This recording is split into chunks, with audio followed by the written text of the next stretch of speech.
ഇപ്പോൾ കേരളക്കരയാകെ ചർച്ചാ വിഷയം നിലമ്പൂരിലെ ഉപതിരഞ്ഞെടുപ്പും ആരാകും അവിടെ നിന്നും വിജയിച്ചു വരിക എന്നതുമാണ്. UDF വളരെ ഈസിയായി ജയിക്കും എന്ന് കരുതിയിടത്തു നിന്ന് മത്സരം ഇത്രയും കടുത്തതായി മാറാനുള്ള പ്രധാന കാരണം സ്വരാജിന്റെയും PV അൻവറിന്റെയും സ്ഥാനാർത്ഥിത്വമാണ്. നിലവിൽ ത്രികോണ മത്സരമാണ് നിലമ്പൂരിൽ. ആര് ജയിക്കും ആര് തോൽക്കും എന്ന് പറയാൻ കഴിയാത്ത സാഹചര്യം. ആര് ജയിച്ചാലും 5000 വോട്ടിൽ താഴെ ജയിക്കാനേ സാധ്യതയുള്ളൂ.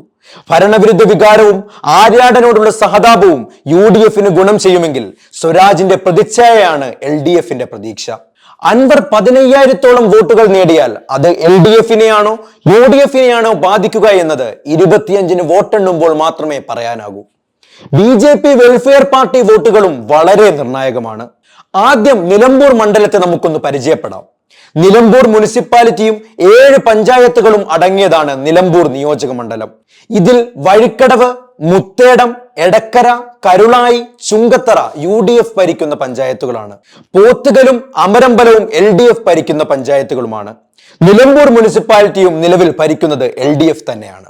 2021 തിരഞ്ഞെടുപ്പിൽ മുത്തേടം പഞ്ചായത്തിൽ നിന്നും 1803 വോട്ടിന്റെയും എടക്കര പഞ്ചായത്തിൽ നിന്നും 97 വോട്ടിന്റെയും ചുങ്കത്തറ പഞ്ചായത്തിൽ നിന്നും 300 വോട്ടിന്റെയും ലീഡാണ് UDFന് ലഭിച്ചത്. മുത്തേടം 2016 ആര്യാടന് ആകെ ലീഡ് നൽകിയ ഏക പഞ്ചായത്താണെന്ന് കൂടി നാം ഓർക്കണം. അതായത് UDF ഏറ്റവും അധികം പ്രതീക്ഷ വെക്കുന്ന പഞ്ചായത്ത്. സ്വരാജിന്റെ സ്വന്തം പഞ്ചായത്തായ പോത്തുകലിൽ 506 വോട്ടിന്റെയും വഴിക്കടവ് പഞ്ചായത്തിൽ 35 വോട്ടിന്റെയും കരുളായി പഞ്ചായത്തിൽ 1446 വോട്ടിന്റെയും അമരമ്പലം പഞ്ചായത്തിൽ 1490 വോട്ടിന്റെയും നിലമ്പൂർ നഗരസഭയിൽ 1513 വോട്ടിന്റെയും ലീഡായിരുന്നു LDFന് 2021 ഉണ്ടായിരുന്നത്. നിലമ്പൂർ നഗരസഭയാണ് LDF ഏറ്റവും അധികം പ്രതീക്ഷ വെക്കുന്നതും. 2011 തോമസ് മാത്യു മത്സരിച്ചപ്പോൾ 60000-ഓളം വോട്ടുകൾ LDFന് നേടാനായി. അന്ന് 6500-ൽ പരം വോട്ടുകൾക്കാണ് ആര്യാടൻ മുഹമ്മദ് വിജയിച്ചു കയറിയത്.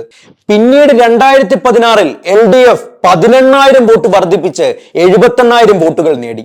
ഇതിനെ വേണമെങ്കിൽ PV അൻവർ എഫക്ട് എന്നും പറയാം. അന്ന് മത്സരിച്ച ആര്യാടന് 65000-ൽ പരം വോട്ടുകൾ മാത്രമേ നേടാൻ സാധിച്ചുള്ളൂ. അന്ന് 12000 വോട്ടുകൾക്ക് PV അൻവർ വിജയിച്ചു കയറുകയും ചെയ്തു. പിന്നീട് 2021-ൽ UDF 78000 വോട്ട് നേടി. PV അൻവർ അന്ന് 81000 വോട്ടും നേടുകയുണ്ടായി.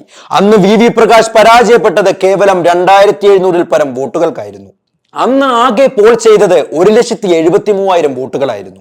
2024-ലെ ബൈ ഇലക്ഷനിൽ ആകെ പോൾ ചെയ്ത വോട്ടുകളിൽ 65% പ്രിയങ്ക ഗാന്ധിക്കാണ് ലഭിച്ചത്. നിലമ്പൂരിൽ നിന്നു മാത്രം 64000-ഓളം വോട്ടുകളുടെ ഭൂരിപക്ഷവും ലഭിച്ചു. ഇത്തവണ 1,75,000 വോട്ടുകൾ പോൾ ചെയ്താൽ ത്രികോണ മത്സരമാണ് നടക്കുന്നതെങ്കിൽ 75,000 വോട്ട് നേടുന്നയാൾ തീർച്ചയായും വിജയിക്കും. BJPക്ക് 8000 കേഡർ വോട്ടുകൾ നിലമ്പൂരിലുണ്ട്. മോഹൻ ജോർജ് ആണ് BJP സ്ഥാനാർത്ഥി. സ്വാഭാവികമായും 20,000-നോടടുത്ത് ക്രിസ്ത്യൻ വോട്ടുകളുള്ള മണ്ഡലത്തിൽ ഈ വോട്ടുകൾ കുറച്ചെങ്കിലും മോഹൻ ജോർജിലേക്ക് എത്തുമോ എന്നതും ചോദ്യചിഹ്നമാണ്. അങ്ങനെ സംഭവിച്ചാൽ അത് ക്ഷീണം ചെയ്യുക തീർച്ചയായും UDFനാവും.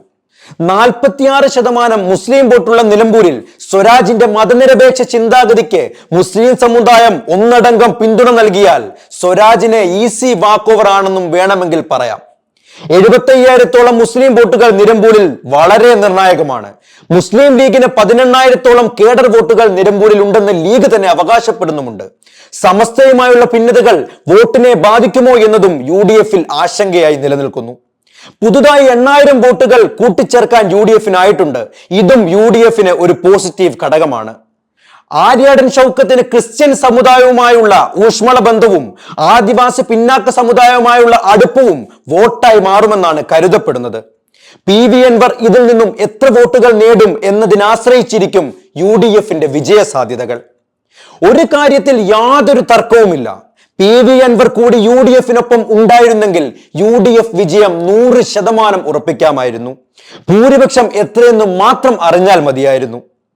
അൻവറിന്റെ വോട്ടുകൾ UDFനാണോ LDFനാണോ കൂടുതൽ ബാധിക്കുക എന്നത് ഉറപ്പായും ഉത്തരം കിട്ടാത്ത ഒരു ചോദ്യം തന്നെയാണ്. മൊത്തത്തിൽ കുഴഞ്ഞു മറിഞ്ഞു കിടക്കുകയാണ് നിലമ്പൂർ. 25-ന് അറിയാം ആ ജനവിധി എന്തെന്ന്.